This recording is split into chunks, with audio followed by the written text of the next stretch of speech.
muoio da partigiano.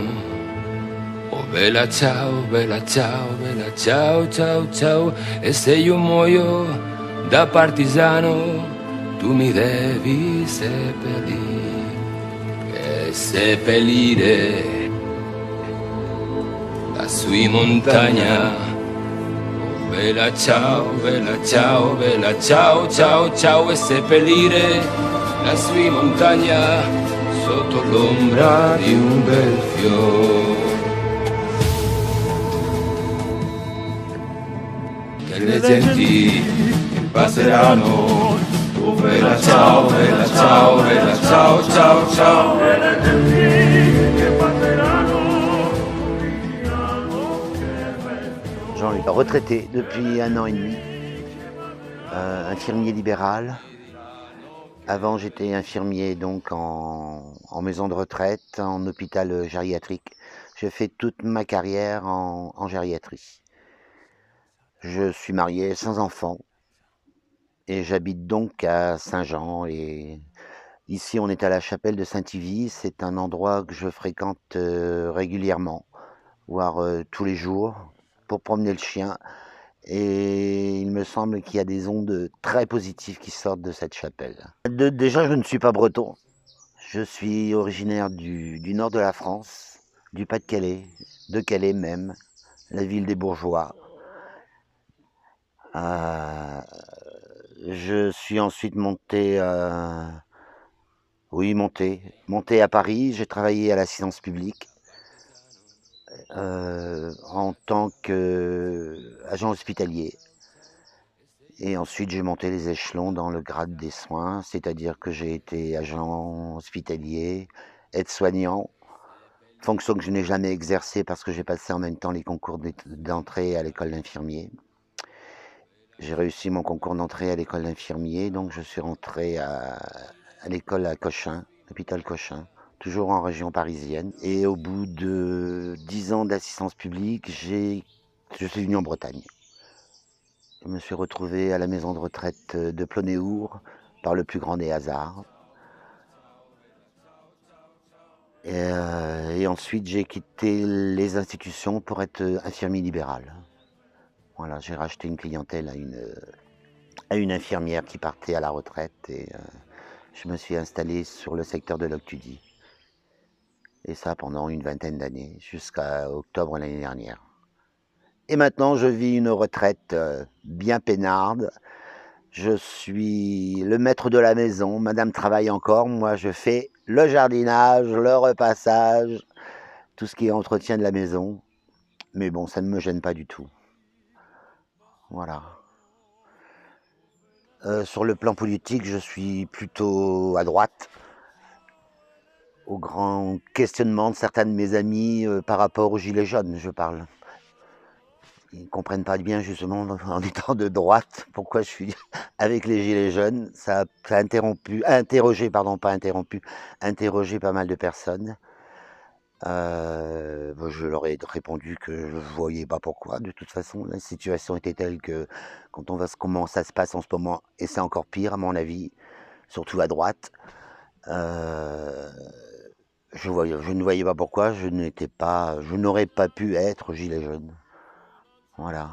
Je suis plutôt dans un gaulliste, humaniste. Je suis un peu mes icônes par là, c'est De Gaulle évidemment, Pompidou et Seguin. Je suis à la limite même du monarchisme et du royalisme. Je soutiens tout à fait les Orléans qui sont les prétendants au trône de France. Je suis gilet jaune pour les 2 simples raisons du départ. L'histoire de la CSG pour les retraités, la suppression tout au moins. Le deuxième problème, c'était l'histoire des carburants. C'était vraiment des choses qui m'avaient interrogé. Et puis l'autre raison, les 2 autres raisons même en plus. Vu la pub qu'il y a eu sur ce mouvement au départ, on a vu des photos de personnes âgées qui allaient fouiller dans les poubelles parce qu'ils n'avaient plus d'argent pour se payer d'aller au supermarché ou les fins de marché pour se nourrir. Ça, je supporte pas.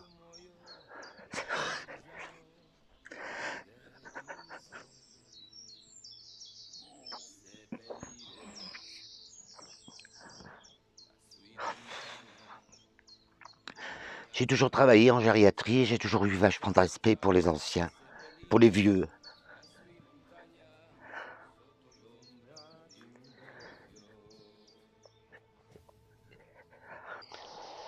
Maintenant que je suis retraité, mes revenus sont plus les mêmes, quoi. Ils ont diminué d'un tiers à peu près par rapport à ce que je gagnais il y a 2 ans.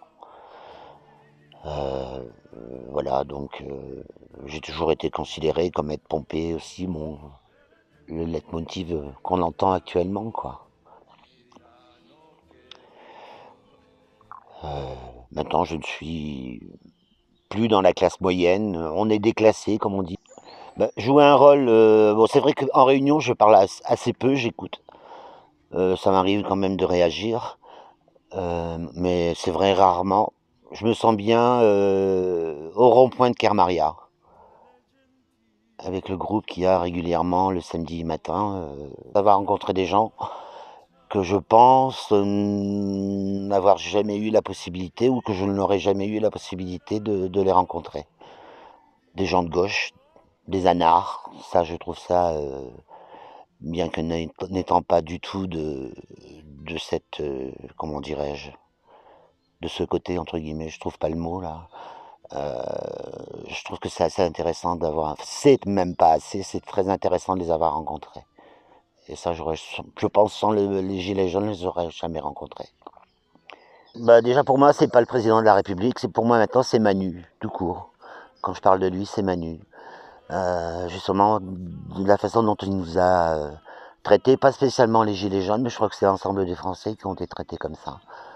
Euh, je me demande s'il comprend bien, si il est pas hors sol. Il est un peu comme les tomates, quoi. Il est hors sol, ce mec. Hein. Et bien qu'il ait dit dernièrement qu'il allait changer ses méthodes, on s'aperçoit que lui, on va peut-être changer, mais que le reste de ses troupes, c'est-à-dire tous les politiques, tous les députés, les styles Schiappa, Castaner, Griveaux maintenant, même encore, Aurore Berger, je dirais rien sur Tanguy parce que bon, elle, on la voit pas, on la connaît pas, députée du Finistère, là, de notre coin, à qui j'ai refusé de serrer la main à chaque fois qu'on l'a rencontrée, soit dans les réunions de Combrit ou à Pont-l'Abbé quand elle est venue avec Canevette. Là, moi, je peux pas. Je peux pas être. Malgré que je sois du signe de la balance, qui se pose toujours le pour, elle compte, là, j'ai dit non. J'ai refusé. M'a tendu la main, j'ai refusé. J'ai rien de personnellement à lui reprocher, mais vu le comportement de ce mouvement politique, de ce président de la République, non, ça je peux pas supporter. C'est vraiment le dégoût à ce niveau-là. Ouais, c'est le dégoût. Et je n'arrive pas à comprendre comment les gens euh, ne voient pas, ne voient pas la situation, ne réagissent pas plus à ce discours, à ces vannes envoyées, ces insultes même. C'est même pas des vannes, c'est des insultes. Ça, non.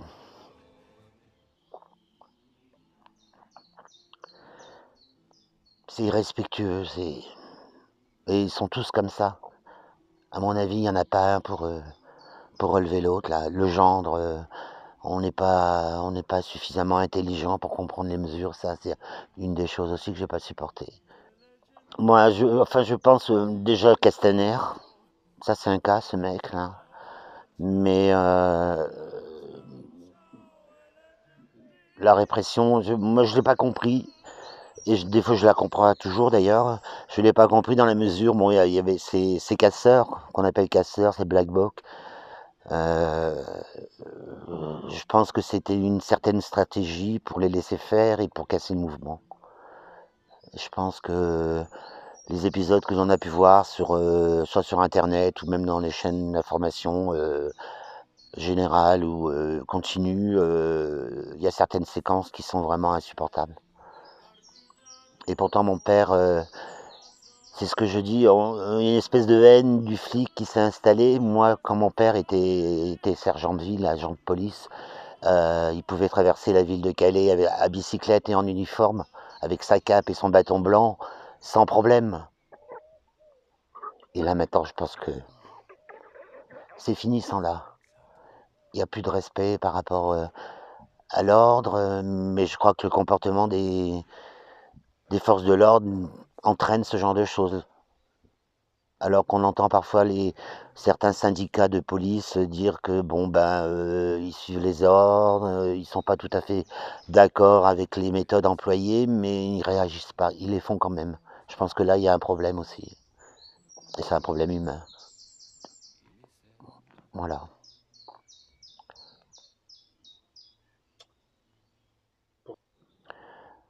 Un mot pour rendre le mouvement. Je crois qu'il ne faut pas utiliser le mot convivialité qu'on emploie souvent, mais je pense que c'est une rencontre avec des gens, avec des êtres, avec des personnes, avec des gens bien malgré tout, ce qu'on peut entendre. Je pense que ce sont des gens bien.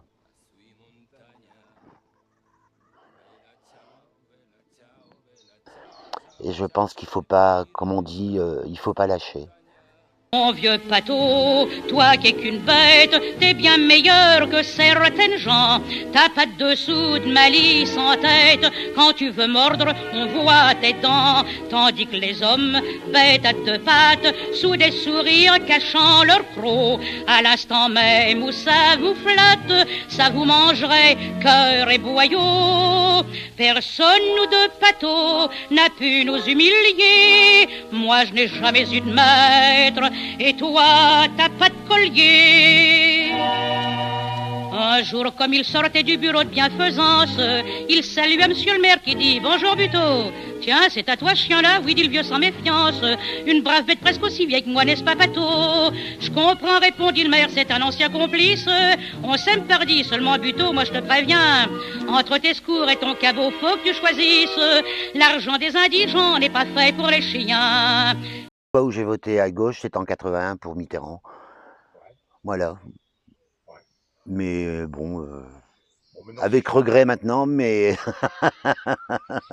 Écoute Jean-Luc, si je peux me permettre une remarque, c'est pas mon rôle. Hein. Non, non, mais vas-y, vas-y. Quand tu as voté Mitterrand en 81, tu as voté à droite. Hein. Oui, aussi. On coupe, hein, on coupe.